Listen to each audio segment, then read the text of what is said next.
Hello दोस्तों, मैं अरविंद कुमार आपका गुरुकुल इंस्टीट्यूट सूची में स्वागत करता हूं। दोस्तों, आज हम यूपी पीसीएस 2021 आर और एआरओ के लिए इतिहास का यह मॉक टेस्ट नंबर 2 करने जा रहे हैं।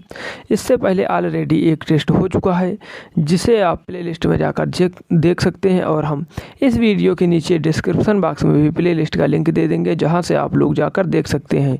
तो दोस्तों, क्लास को शुरू करने से पहले आप लोग क्लास को ज़्यादा से ज़्यादा लाइक और शेयर करना ना भूलें, और चैनल को सब्सक्राइब कर बेल बटन अवश्य दबाएं, जिससे हमारी आने वाली सभी वीडियो के नोटिफिकेशन आपको नियमित रूप से मिलते रहें।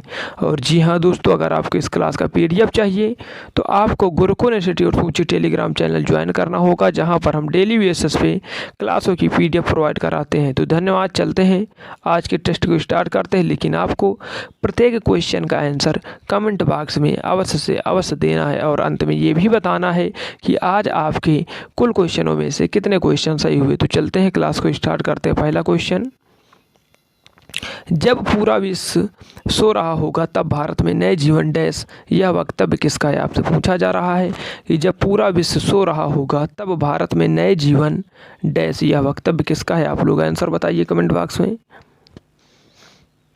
अगर आपने इसका आंसर दिया है option number B Mahatma Gandhi, तो आपका आंसर बिल्कुल सही है। चलते हैं अगले प्रश्न की ओर।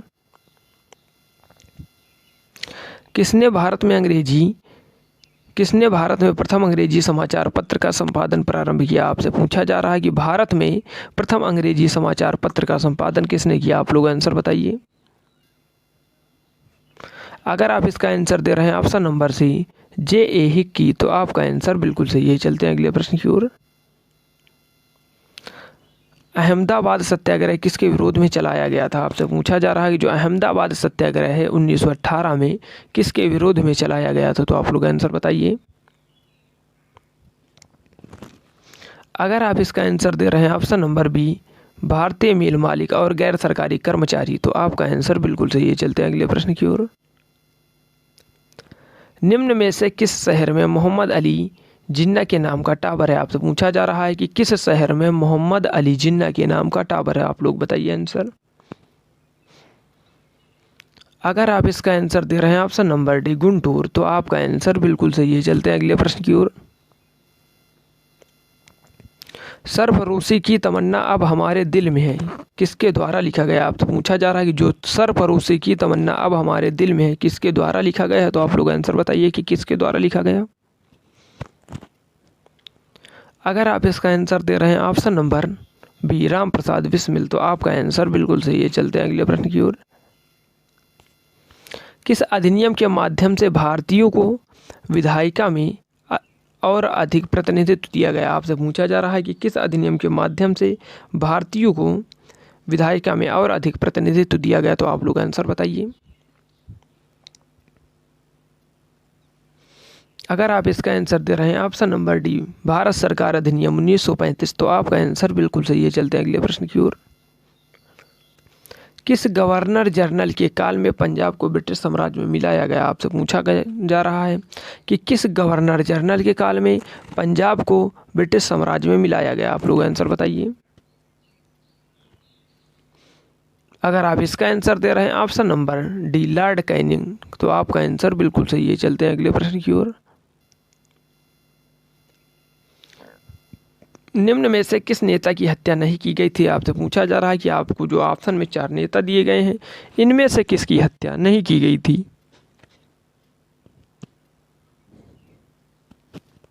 अगर आप इसका आंसर दे रहे हैं option number C Mohammad Ali Jinnah, तो आपका आंसर बिल्कुल सही है। चलते हैं अगले प्रश्न की ओर। निम्न संधियों को सही क्रम में लगाइए। आपसे कहा जा रहा है कि जो आपको ये 4 संधि दी गई हैं, इनको सही क्रम में लगाइए कि सबसे पहले कौन हुई और सबसे बाद में कौन हुई। अमृतसर की संधि, बसिन की संधि, और श्रीरंगपट्टनम की संधि और सालबाई की संधि। तो आप लोग इसे मिला लीजिए। अगर आप इसका आंसर दे रहे हैं ऑप्शन नंबर सी यानी पहले सालबाई की संधि हुई, फिर श्रीरंगपट्टनम की संधि हुई, फिर बसिन की संधि और फिर अमृतसर की संधि हुई, तो आपका आंसर बिल्कुल सही है। चलते हैं अगले प्रश्न की ओर।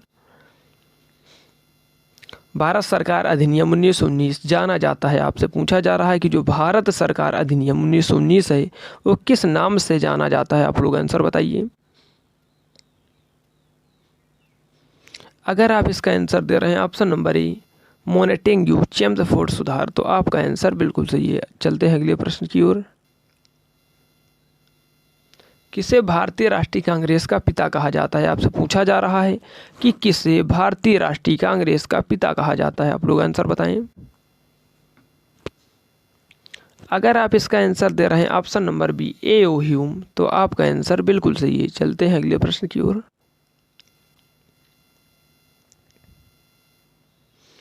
किसने वर्ष 1916 में मद्रास में होम रूल लीग की स्थापना की? आपसे पूछा जा रहा है कि 1916 में किसने मद्रास में होम रूल लीग की स्थापना की। एक आपको पॉइंट यह याद करना है, क्या मद्रास में, तो आप लोग आंसर बताइए। अगर आप इसका आंसर दे रहे हैं option number D Annie Besant, तो आपका आंसर बिल्कुल सही है। चलते हैं अगले प्रश्न की ओर। गांधी जी ने सबने अवज्ञा व कर अदा न करने की प्रेरणा किससे ली? आपसे पूछा जा रहा है कि जो गांधी जी थे उन्होंने सविनय अवज्ञा और कर न अदा करने की प्रेरणा किससे ली? तो आप लोग आंसर बताएं।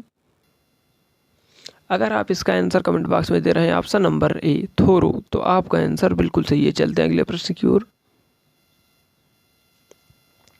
वर्ष 1857 के विद्रोह की प्रकृति किस कथन के द्वारा सही बताई जा सकती है? आपसे पूछा जा रहा है कि जो 1857 में विद्रोह हुआ उसकी प्रकृति किस कथन के द्वारा सही बताई जा सकती है? आप लोग आंसर बताएं। अगर आप इसका आंसर दे रहे हैं ऑप्शन नंबर ए पुराने राजनीतिक ढांचे का सत्ता प्राप्त करने का अंतिम प्रयास, तो आपका आंसर बिल्कुल सही है। चलते हैं अगले प्रश्न की ओर। आपको सही मिलान करना है। क्या सही मिलान करना है कि ब्रह्म समाज, वेद समाज, आर्य समाज और प्रार्थना समाज किससे किससे मैच करेगा, यानी इसकी स्थापना कहाँ हुई? तो आपको आंसर बताना है। आप लोग आंसर बताएं। आशा करते हैं कि आप लोग मिला लिए होंगे। अगर आपने इसका आंसर दिया है ऑप्शन नंबर डी यानी 2, 3, 1, 4, क्या जो ब्रह्म समाज उसकी स्थापना बंगाल में हुई थी, वेद समाज मद्रास में, आर्य समाज बम्बई में और प्रार्थना समाज बम्बई भारत में हुई थी, तो आपका आंसर बिल्कुल सही है। चलते हैं अगले प्रश्न की ओर।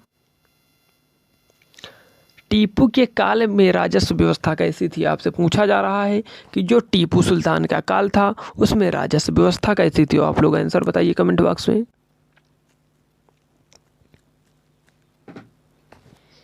अगर आपने इसका आंसर दिया है ऑप्शन नंबर ए मुख्य रूप से राजस्व अधिकारियों द्वारा एकत्रित किया जा रहा था, तो आपका आंसर बिल्कुल सही है। दोस्तों क्लास कैसी लग रही है?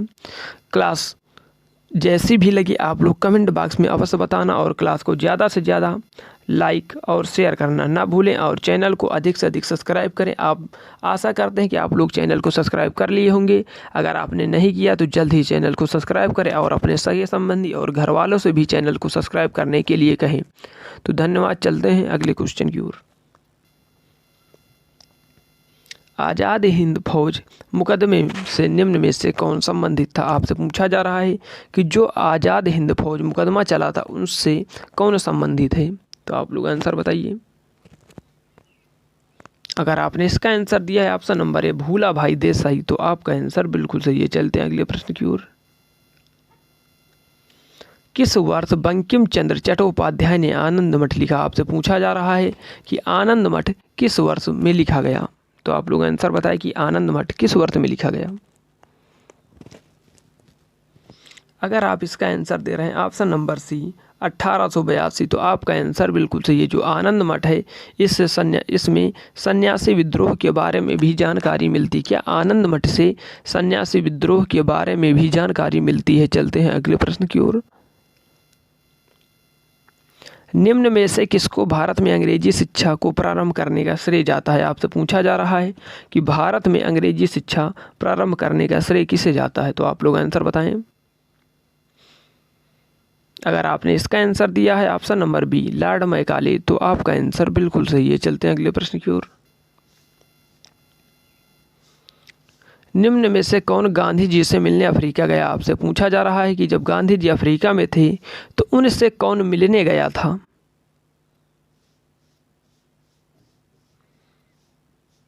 अगर आपने इसका आंसर दिया ऑप्शन नंबर सी गोखले जी, तो आपका आंसर बिल्कुल सही। जो गोपाल कृष्ण गोखले थे वो गांधी जी के राजनीतिक गुरु थे। इन्होंने ही गांधी जी से मिलने अफ्रीका गए थे। चलते हैं अगले प्रश्न की ओर। किस वर्ष नमक सत्याग्रह प्रारंभ हुआ? आप लोग बताइए कि किस वर्ष नमक सत्याग्रह प्रारंभ हुआ। आज बहुत ही ज़बरदस्त क्वेश्चन को का ये कलेक्शन है, तो आप लोग सभी क्वेश्चन को ध्यान से पढ़ते हुए और आंसर दीजिए। अगर आपने इस प्रश्न का आंसर दिया ऑप्शन नंबर बी 1930, तो आपका आंसर बिल्कुल सही है। चलते हैं अगले प्रश्न की ओर। किस शिक्षा रिपोर्ट के बाद कलकत्ता विश्वविद्यालय अस्तित्व में आया? आपसे पूछा जा रहा है कि जो कलकत्ता में विश्वविद्यालय है वो किस रिपोर्ट के बाद अस्तित्व में आया, तो आप लोग आंसर बताइए। अगर आपने इसका आंसर दिया है option number D Wood dispatch, जो 1854 में आया था, तो आपका आंसर बिल्कुल सही है। चलते हैं अगले प्रश्न की ओर। कैबिनेट मिशन किस वर्ष भारत आया? आपसे पूछा जा रहा है कि जो कैबिनेट मिशन है वो किस वर्ष भारत आया। अगर आप इसका आंसर दे रहे हैं ऑप्शन नंबर ए 1946, तो आपका आंसर बिल्कुल सही। अब आप लोगों के लिए एक होमवर्क का क्वेश्चन है कि कैबिनेट मिशन में कितने सदस्य थे, और सभी सदस्यों के नाम आपको कमेंट बॉक्स में अवश्य से अवश्य लिखना है। क्या कैबिनेट मिशन में कितने सदस्य थे, और सभी के नाम आपको कमेंट बॉक्स में बताना है। तो आप लोगों को ये याद रहे कि आपको होमवर्क में यह क्वेश्चन देना है। चलते हैं अगले प्रश्न की ओर। मुस्लिम लीग की स्थापना किस वर्ष की गई? आपसे पूछा जा रहा है कि मुस्लिम लीग की स्थापना किस वर्ष की गई। आशा करते हैं कि आप लोग आंसर कमेंट बॉक्स में दे दिए होंगे। अगर आपने इसका आंसर दिया है ऑप्शन नंबर सी यानी 1906, तो आपका आंसर बिल्कुल सही। अगर आपसे ये भी पूछा जाए कि मुस्लिम लीग की स्थापना कहाँ पर की गई, तो आपको आंसर देना है ढाका। क्या? ढाका। चलते हैं अगले प्रश्न की ओर। सरफरोशी की तमन्ना अब हमारे दिल में किसके द्वारा लिखा गया? आपसे पूछा जा रहा है कि जो वाक्य है, क्या सरफरोशी की तमन्ना अब हमारे दिल में है, किसके द्वारा लिखा गया, तो आप लोग आंसर बताइए। अगर आपने इसका आंसर दिया option number D Ram Prasad Bismil, तो आपका आंसर बिल्कुल सही है। चलते हैं अगले प्रश्न की ओर। भारत के प्रथम वायसराय थे। आपसे पूछा जा रहा है कि भारत के प्रथम वायसराय कौन थे, तो आप लोग आंसर बताइए कि भारत के प्रथम वायसराय कौन थे। अगर आपने इसका आंसर दिया ऑप्शन नंबर ए लॉर्ड कैनिंग, तो आपका आंसर बिल्कुल सही है। चलते हैं अगले प्रश्न की ओर। सत्यमेव जयते किस उपनिषद से लिया गया? आपसे पूछा जा रहा है कि जो सत्यमेव जयते वाक्य है वह किस उपनिषद से लिया गया है, तो आप लोग आंसर बताइए कि किस उपनिषद से लिया गया है। अगर आपने इसका आंसर दिया है ऑप्शन नंबर डी मुंडकोप उपनिषद, तो आपका आंसर बिल्कुल सही है। चलते हैं अगले प्रश्न की ओर। लाहौर रणजीत सिंह की राजनीतिक राजधानी थी। क्या? लाहौर रणजीत सिंह की राजनीतिक राजधानी थी, जबकि धार्मिक राजधानी क्या थी? आपसे पूछा जा रहा है जो महाराजा रणजीत सिंह थे उनकी धार्मिक राजधानी क्या थी। अगर आपने इसका आंसर दिया है ऑप्शन नंबर ए अमृतसर, तो आपका आंसर बिल्कुल सही है। चलते हैं अगले प्रश्न की ओर। भारतीय राष्ट्रीय कांग्रेस की पहली महिला अध्यक्ष कौन थी? आपसे पूछा जा रहा है कि जो भारतीय राष्ट्रीय कांग्रेस थी उसकी पहली महिला अध्यक्ष कौन थी। आप लोग आंसर बताएं। अगर आपने इसका आंसर दिया ऑप्शन नंबर ए एनी बेसेंट, तो आपका आंसर बिल्कुल सही है। उन्होंने 1917 कांग्रेस के अधिवेशन की अध्यक्षता की थी। चलते हैं अगले प्रश्न की ओर। विभाजन परिषद का अध्यक्ष कौन था? आपसे पूछा जा रहा है कि जो विभाजन परिषद का अध्यक्ष कौन था, तो आप लोग आंसर बताइए कि विभाजन परिषद का अध्यक्ष कौन था। आशा करते हैं कि आप लोग आंसर कमेंट बॉक्स में दे दिए होंगे। अगर इसका आंसर दिया है option number B Lord Mountbatten, तो आपका आंसर बिल्कुल सही है। चलते हैं अगले प्रश्न की ओर। भारत में किस वायसराय को स्वशासन के जनक के रूप में जाना जाता है? आपसे पूछा जा रहा है कि भारत में किस वायसराय को स्वशासन के जनक के रूप में जाना जाता है, तो आप लोग आंसर बताइए। अगर आपने इसका आंसर दिया है ऑप्शन नंबर ए लॉर्ड रिपन, तो आपका आंसर बिल्कुल सही है। चलते हैं अगले प्रश्न की ओर। बारदोली सत्याग्रह के बाद वल्लभ भाई पटेल को सरदार की उपाधि किसने दिया? आपसे पूछा जा रहा है कि वल्लभ भाई पटेल को सरदार की उपाधि किसने दिया। आपको जो ऑप्शन दिया उसी में से आपको आंसर बताना है। अगर आपने इसका आंसर दिया है ऑप्शन नंबर सी महात्मा गांधी, तो आपका आंसर बिल्कुल सही है। चलते हैं अगले प्रश्न की ओर। सती प्रथा को किसके द्वारा प्रतिषेध किया गया? आपसे पूछा जा रहा है कि जो सती प्रथा है उसको किसके द्वारा प्रतिषेध किया गया, तो आप लोग आंसर बताइए कि किसके द्वारा प्रतिषेध किया गया।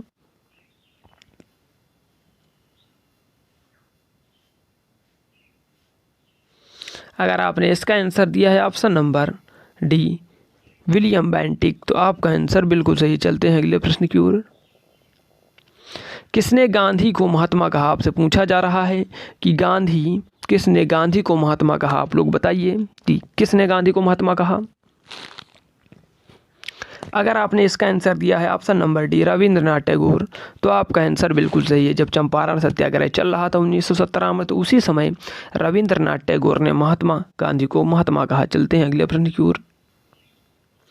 मोहनडन एंग्लो ओरिएंटल कॉलेज बाद में किस नाम से जाना गया? आपसे पूछा जा रहा है कि जो मोहनडन एंग्लो ओरिएंटल कॉलेज बाद में किस नाम से जाना गया, तो आप लोग बताइए। अगर आप इसका आंसर दे रहे हैं ऑप्शन नंबर डी अलीगढ़ मुस्लिम विश्वविद्यालय, तो आपका आंसर बिल्कुल सही है। चलते हैं अगले प्रश्न की ओर।